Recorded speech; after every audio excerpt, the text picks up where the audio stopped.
Penulisan hadis dan sejarah pengembangannya. Pro dan kontra penulisan hadis.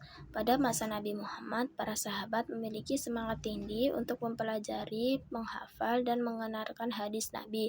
Mereka menganggap hadis sebagai sumber ajaran kedua setelah Al-Quran, sehingga merasa wajib menjaganya dengan sungguh-sungguh.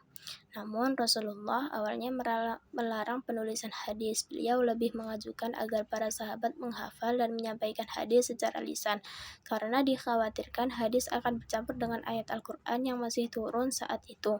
Hal ini dijelaskan dalam hadis riwayat Muslim dari Abu Sa'id Al-Khudri yang menegaskan agar tidak menulis ucapan Nabi selain Al-Quran.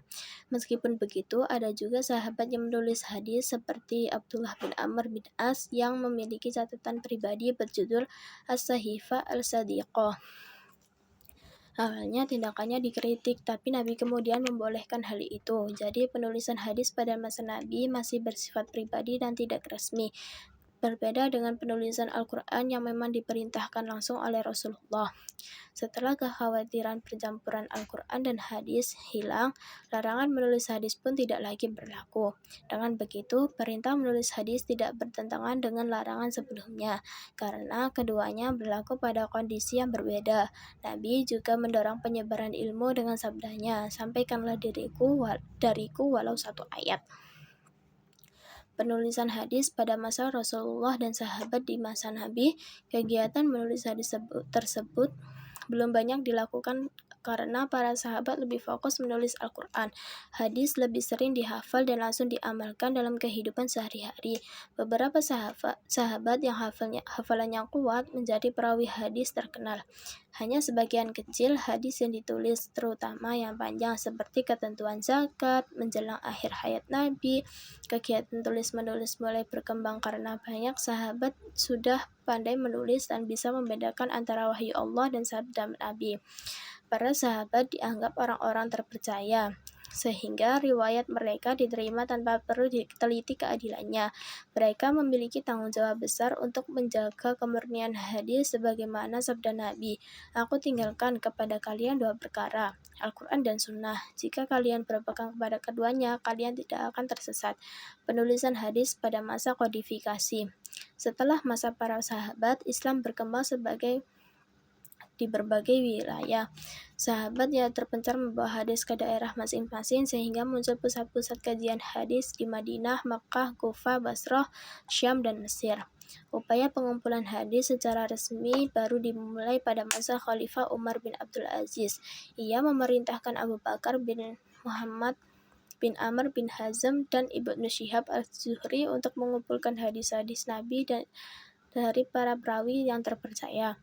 Ada dua alasan utama kodifikasi hadis ini dilakukan.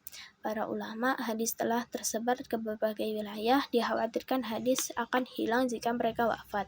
Banyak muncul hadis palsu dari kelompok-kelompok tertentu seperti Khawarij dan Syiah. Hasil pengumpulan hadis oleh para ulama ini berbeda-beda meskipun karya mereka tidak semuanya sampai kepada kita. Hasil usaha ini membuka jalan bagi lahirnya kitab hadis besar sebagai Al-Muwatta karya Imam Malik yang menjadi kitab hadis tertulis pertama. Penulisan hadis pada masa setelah kodifikasi pada tahap awal, kitab-kitab hadis masih bercampur antara sabda Nabi, pendapat sahabat, dan tabi'in. Namun para ulama kemudian mulai memisahkan hadis Nabi secara murni seperti dilakukan oleh Imam Malik, Imam Syafi'i, dan ulama lainnya. Memasuki abad ketiga Hijriyah, hadis mulai dibukukan dengan sistematis dan dilakukan penyaringan agar tidak bercampur dengan hadis lemah atau palsu. Dari sinilah lahir kitab-kitab hadis terkenal seperti Sahih Bukhari, Sahih Muslim, Sunan Abu Dawud, Sunan Tirmidzi, dan Sunan An-Nasa'i, dan Sunan Ibnu Majah. Keenamnya disebut Al-Kutub Al-Sittah. Pada masa ini juga lahir ilmu kritik perawi untuk menilai apakah seorang perawi dapat dipercaya atau tidak. Ilmu ini juga membuat kajian hadis semakin ilmiah dan terjaga keasliannya. Setelah abad ke-3 Hijriyah, para ulama fokus pada penjelasan, ringkasan, dan pengelompokan hadis berdasarkan tema.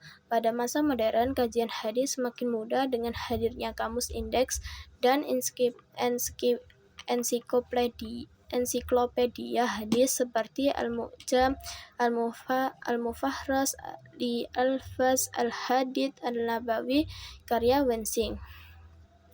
Kesimpulannya, perkembangan penulisan hadis berlangsung panjang dan bertahap. Masa Nabi, hadis dijaga lewat hafalan, larangan menulis berlaku agar tidak bercampur dengan Al-Quran. Masa sahabat, hadis mulai disebarkan, sebagian kecil ditulis secara pribadi.